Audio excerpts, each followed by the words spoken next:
Welcome to the Dr. Reilly Show.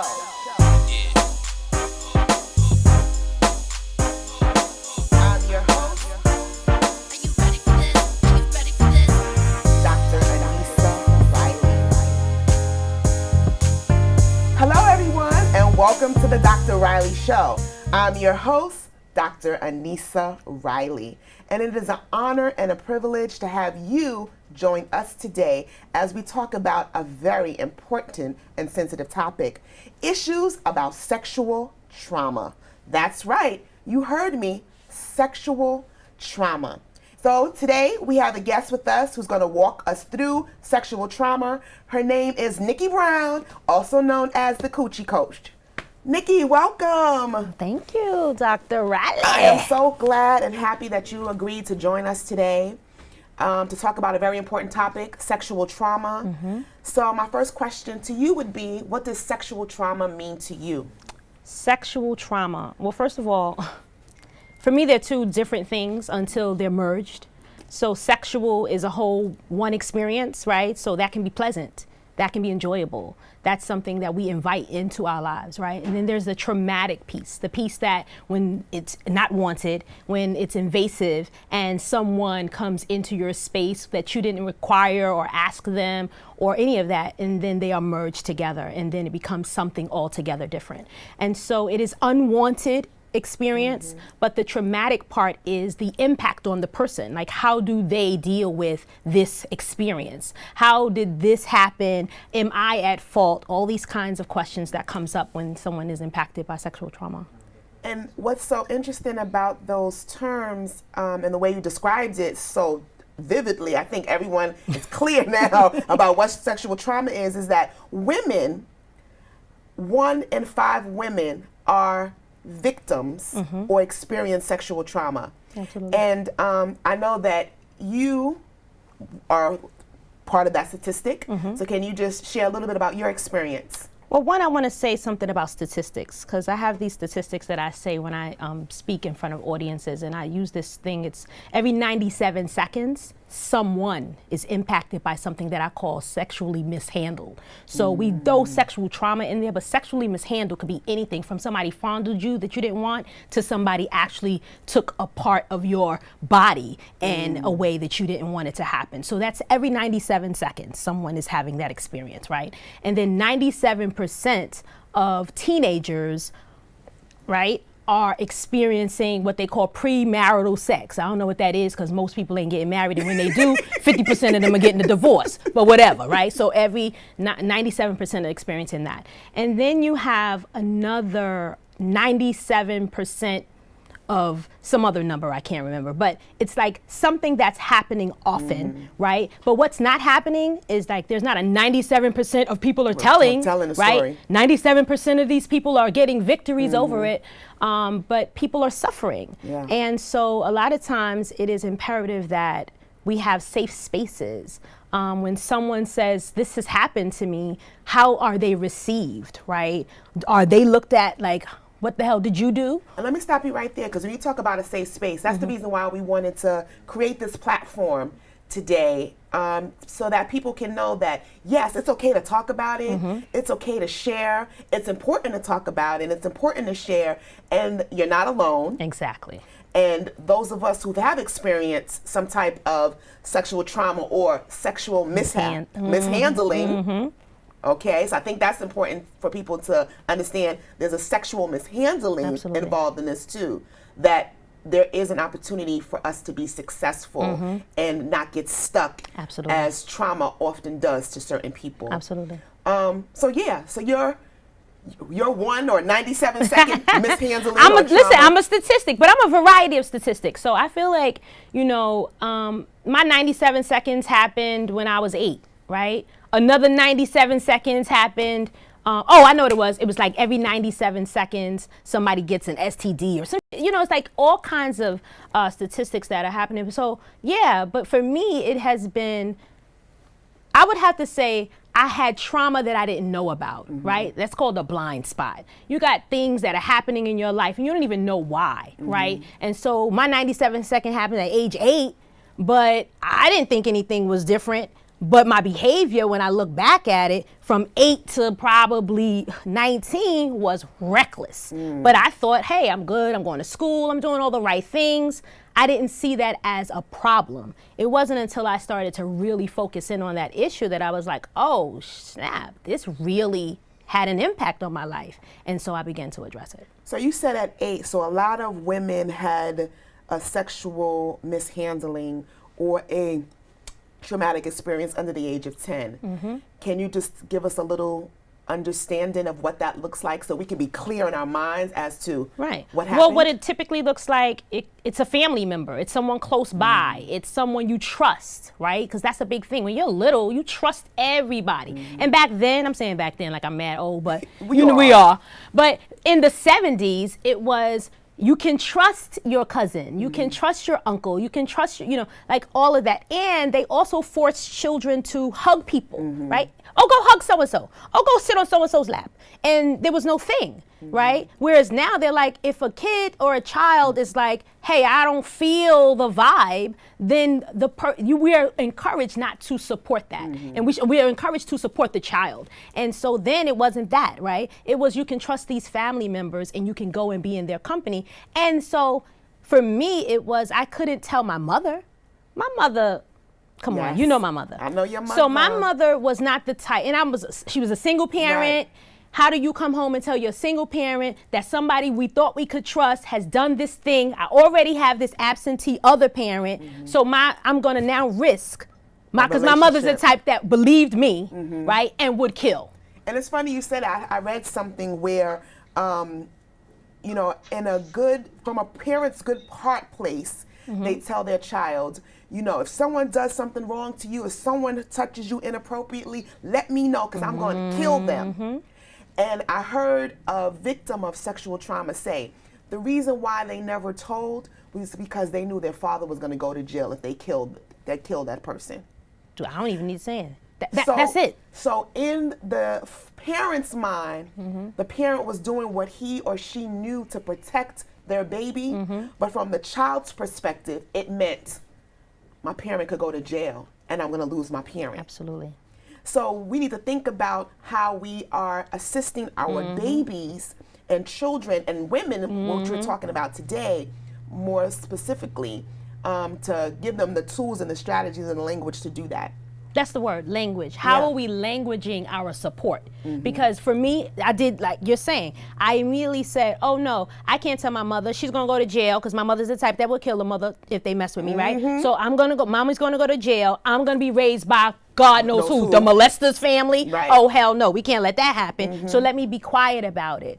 So can I fast forward a little bit? Yeah, because my question was going to be, so how did you know you were in the mess? Like, when did the realization happen for you that you were in a state of mess?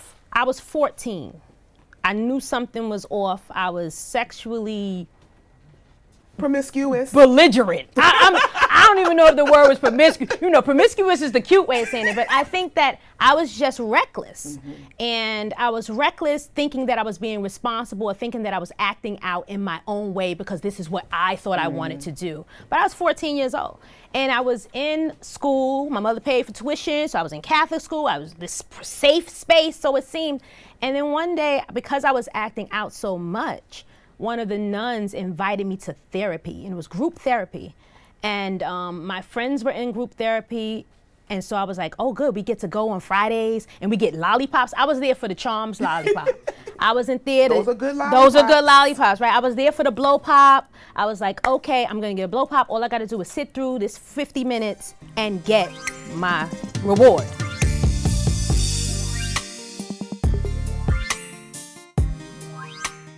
This is what kings and queens do. This is absolutely normal.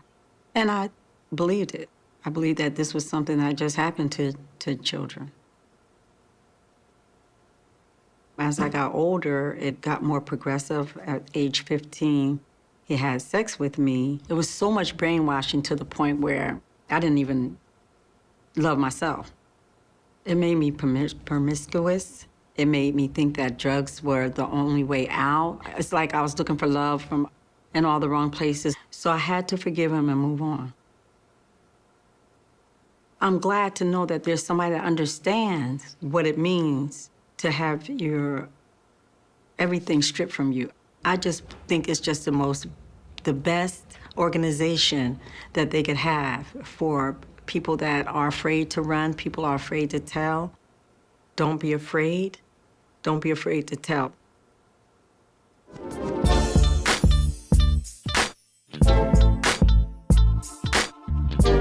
So I was 14, right? I was reckless. I was in therapy, group therapy. That was like important to me. And so that is how it all started, I think. I think at 14, I started to become at least aware that something was probably awry. I mean, I really didn't address it until later on. I feel like I was resisting it for a really long time because there was who else? I mean, I didn't really talk about it even in therapy. Like, I would go and we would talk about something completely different and it would turn into a conversation about our parents. So it's like a bunch of teens talking about their parents. And we're not gonna talk about how our parents impact. Hello, right? The trauma really where it all comes. begins. So yeah. So I heard you say that the behavior that you displayed around 14, a little bit younger, although it may seem like, this is who I am, this is the type of person that I am, see me, hear me, because it was so belligerent, as you say, or negligent or reckless, that is the first sign that there's something happening. And I appreciate the fact that there was an educator in your life that came in and recognized that you needed some additional assistance. Absolutely. And even going to therapy at 14 is not something that we do as a people, as a people of color. And definitely not black people. And not black, but for you as 14 to say, I'm gonna go. But if it was Charms Lollipops that bring you, then go get the Charms Lollipops and get some help. Exactly. I mean, whatever it's gonna take. So now we fast forward to now we're an adult.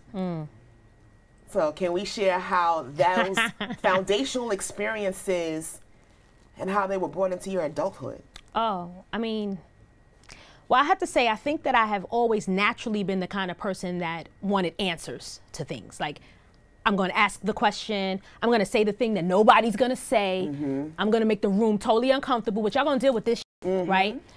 There's no way that I probably could have been here without that 14-year-old experience.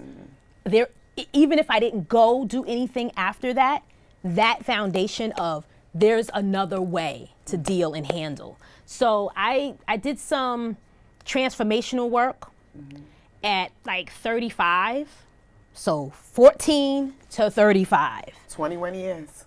That I finally was like, okay, I'm gonna address this. And I sent a letter to my abuser. An email, no doubt. Ooh, that's deep. And hell, I was just learning how to use email at 35. I was like, yeah, I know it's been around for a while, but I'm. Wow. So I sent an email. I don't know how I got his email address. Let me pause you there for 1 second. Yeah. We got to take a minute right there because that is a moment of courage.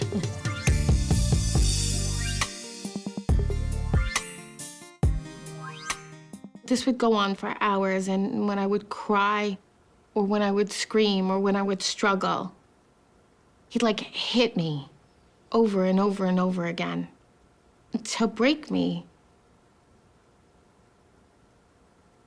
After being married to someone who was abusive for 15 years, I walked away with nothing. I decided I was gonna heal myself. I would become a champion. I would take all this hurt, all this pain, and turn it into something uniquely positive. Or when someone calls you and takes you back to that place, like I feel like my heart could just come out of my chest sometimes. When you let go of shame, you're free.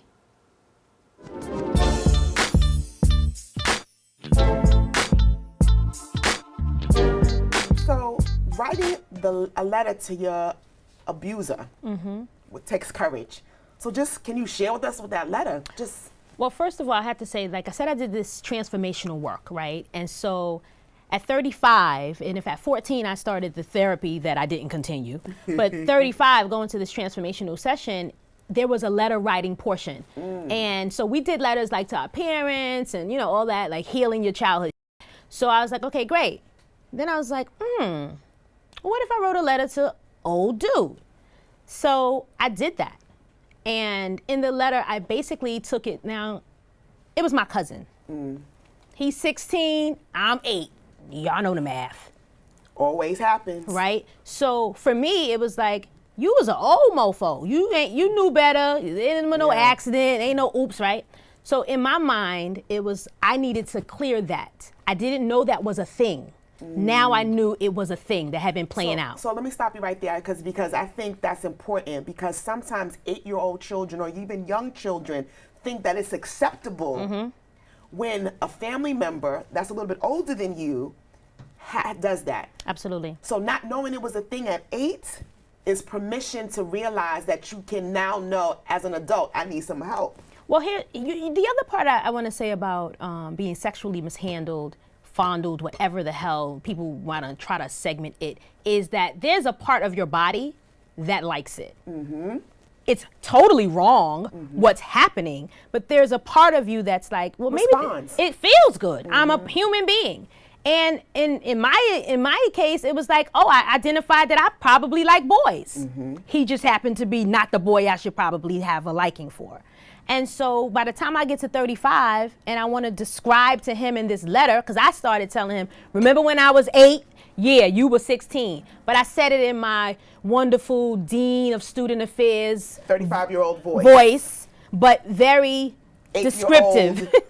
Impact. Exactly. Like, I was 8, you were 16, and this went on from 8 to like 13 or something. So it's like I had to give him that. So let me stop you. So you said from 8 to 13. So was it just sexual mishandling? Was it intercourse? What? Because you know I'm gonna come back with another question. I know what you're asking, but are you asking was his penis? No, his penis never was in me. Not that, right? But it was my 16-year-old cousin. Right. So that's so we can be clear about what happened, so that way we know what was he doing. Touching me, feeling me, hands all up in me. But here's what I want to say, because I need parents to understand this, right? Because the question you ask is what my cousin wanted to know later on in life when I said to her, yo, your cousin is trifling. Or when I said to his sister, your brother needs to be checked. And the reason why I want to stop us here and really make this clear is that there are a certain sect of people who believe if there's no penetration, then nothing happened. If there's no penis to vagina, or penis to anus, right? Or women do it to boys, right? Women, or we think that We think that if that didn't happen, then it's not really molestation. Oh, it wasn't that bad. It's like saying to a person who gets gets assaulted by their husband. So, well, he just cursed you out. He ain't really punch you in your face. Right. Well, that's your husband. How can he really do something? Right. But his words are just as deadly as his fists punching you in your jaw and making you having to get it rewired. So that's why I want us to pause right here so we could be clear that good touch, bad touch. That's how we teach 5-year-olds, good touch, bad touch.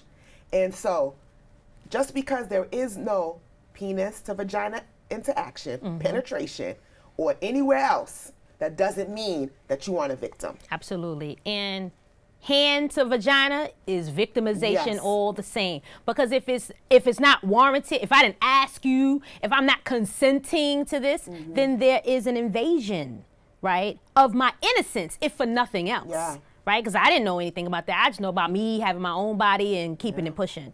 And so I think, that's what I talk about just in general.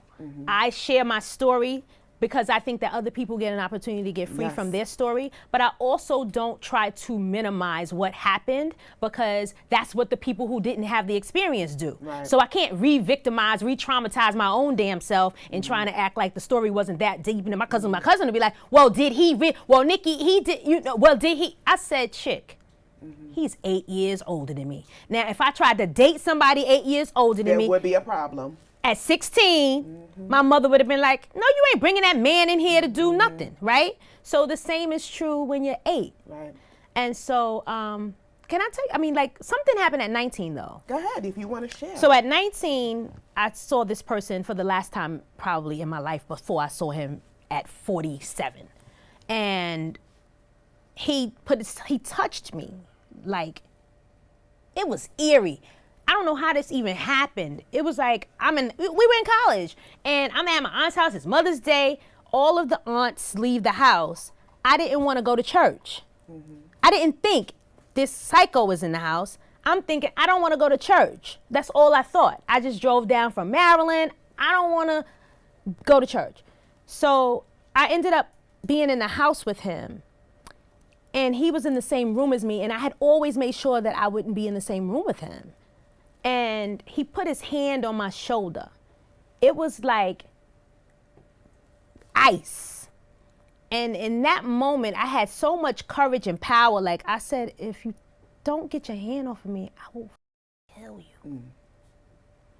And I walked out of the room, and I found some place to be. Because this is my aunt's house, so I'm in some other part of the house, and I stayed there almost like safe until the rest of the family came. And I was like, I gotta tell my mother. And again, I still waited. I didn't tell her till I was like 21 years old. I want to say thank you for providing that description, because I had a cousin too. And it was no penetration, it was no fingering, but the acts that he perpetrated against me, I can honestly say right now that I was sexually mishandled by him. Come on. And I knew it. But because society has defined it as what we described it before, I always grappled with that in my mind, and I never wanted to accuse him.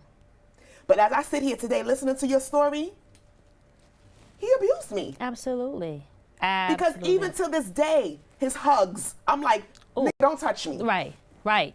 No, wait, so talk about to this day. So you think, so I told you I went through all this, I went through transformation, I'm going on this journey, right? Life is so great. I'm up in the Berkshire Mountains, sitting up there for 10 days in silence. I'm doing a whole lot of healing, right? Whole lot of healing therapy. What year is this? 2020? So 2018, my aunt has this birthday party, and it's a big deal. She's turning 70. Now, by this time, everybody knows. I done told the whole damn family. I didn't tell, only person I didn't tell, I call him my twin cousin, because we were born in the same year, but we're 8 months apart. He was the only person in the family, immediate family, who didn't know about this person. We're sitting there, my aunt's at the microphone, she's excited that she's having this birthday, and she's acknowledging all of the people. Now, it's a storm, a rainstorm outside.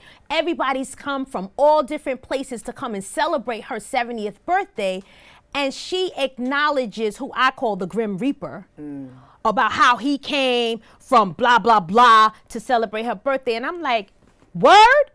My mother came from New York. You ain't even recognize her, and that's your sister. So this is what's happening in my mind. I'm like, did she just? So at that moment, I got to tell my twin cousin what happened, because I just couldn't sit with it. And I'm telling him, and he was like 47 years old, 46 years old, and he's bawling. He's in tears, like, oh my God, Nikki, I can't believe that you experienced this. I didn't know. I was like, yeah, cause you was on your own journey. And so I think what has to happen is, one, there has to be, because I have to be honest. My mother, to her credit, she loved the shit out of me, right? She would do anything for me, and she didn't know how to deal with it, right? Because she had seen this person after. So let me stop you there, because I think that piece is what brings us to what we see on your shirt. Yes. The Coochie Coach. The Coochie Coach. How did I write? So how did we get to the Coochie Coach, and as we still are processing? So take us on that journey. I've always been. I think that exposure or that experience was negative, but it also had me embrace something about myself. You talked about sexual. I'm sexual. Always been sexual. Ain't gonna never not be sexual, right? Amen. Like, it is therapeutic. And so I think it gave me the license, right, to get the support, to get the healing, to continue to do all my transformational stuff. But it also gave me this freedom, like, yo, you're not the only one who's ever gone through this, and God gave you a voice to speak about it in a way that other people just won't, right? And so I started on this journey, and it started off, I was like, I'm gonna do womb university. I did this womb healing. I've gone on this womb journey, and I was like, chick, that's not you. It couldn't even birth it, because it just didn't seem authentic. And then I had like what they call it, like a focus group came to my house, and I was like, come on, y'all, we're gonna talk about this. We're gonna talk about what we're gonna talk about, Nikki. We're gonna talk about sex. We're gonna talk about right? We're gonna do that. So at that meeting, it became my P matters. Right? I Right? remember that. I took the U out because I thought I was doing something, but my right? And so that was great. I rode on that for a while. I had events. I had T-shirts at home that says it. Hashtag my. And then I said, oh shoot, I have a little girl. Yeah. My daughter has to be able to articulate who and what her mother does without getting the feedback. Right. And so my little 5, 4, 3-year-old needed to be able to say what her mother did with confidence, and I needed her to be able to defend if somebody ever challenged her. Well, she couldn't defend the P word. The P word, right? right. At 3 and 4. But she could defend coochie, right? Because we teach her, oh, say poo-poo, say this, right? All these other all these cute words. girl, cookie, and all that. that, until somebody's eating your cookie and you don't pay attention, Yeah. parent, and you're not listening to Right. your child, right? So I said with my friend one day, I was like, listen, I think I want to be the coochie coach. And she was like, I like it. I was like, no, but do you hear me? I am the coochie coach. And she was like, okay, cool. I like it. Let's roll with it. So, And that's what I in did. about 1 minute, can you just say, what does the Coochie Coach do, and what can the Coochie Coach do for us? Just in what 1 I minute? did just now. Tell you what. Tell you how to. We talk about, like, really not tell you, right? I walk with you, like, I've been through some. Right? So you get the experience that I've been through something. I can support you with going through something, and there is no getting anywhere. We will be wherever we be through this process. And then it's about freedom, right? How do we go from this trials and tribulations to a triumphant experience sexually in the bedroom and beyond. So if any of you out there are connecting to any part of our stories that we shared, I would love for you to reach out to the Ask Dr. Reilly show. Absolutely. We'll give you the information to the Coochie Coach. This is my girl, Nikki. As you can see, we keep it open, honest, and transparent, and we will provide you with some support and some assistance. Please know, if you've been sexually mishandled or sexually traumatized, there is assistance and there is help. So I'm gonna allow her now to give her contact information so that you can write it down and you can reach out to her. So I'm a real person. So I'm old school. I like phone calls. okay. So you can call me, right? 646-399-3352. And if you're one of those people that's just not quite ready to have a conversation, there's always the Coochie Coach at gmail.com. And I'm on the gram. Who's not on the gram? Get on the gram. Everybody's on the gram at the Coochie Coach. But everything, reach me, everything, social media, Twitter, Facebook. I'm at the Coochie Coach and at the Coochie Coach podcast. Yes, and wait a minute, you do conferences. Yes. So is there one coming up soon? I should be having. Well, now we got to get out of this COVID thing. Yeah, I like live stuff, so I played around with the Zoom in October possibly, and it's cool. Everything is called Coochie Con, right? It's the Coochie conversation, and it's the con for the Coochie. But anyway, that's. But yeah, so everything, all things Coochie. At So the Coochie I'm Coach. sure you'll remember the Coochie Coach. Coochie Con. Look on Instagram, look on Facebook. Ask Dr. Reilly will have the information up. You have her contact information. So if your coochie needs a convo because you've been do some stuff, contact my girl Nikki. That's the Ask Dr. Reilly show. I thank you for joining in. And the purpose for all of this is to make sure that you are better for who you are and you can do the things that you want to do. We're out, people. Love y'all. Peace. Next time on the Ask Dr. Reilly show, we have guest Dr. Maloney Hunter as she sits down and describes how she overcame sexual trauma. I had to teach myself how to forgive and move on. I've learned to not take ownership of it at all. So once I did that was when I learned how to forgive him. I'm your host, Dr. Anissa Reilly.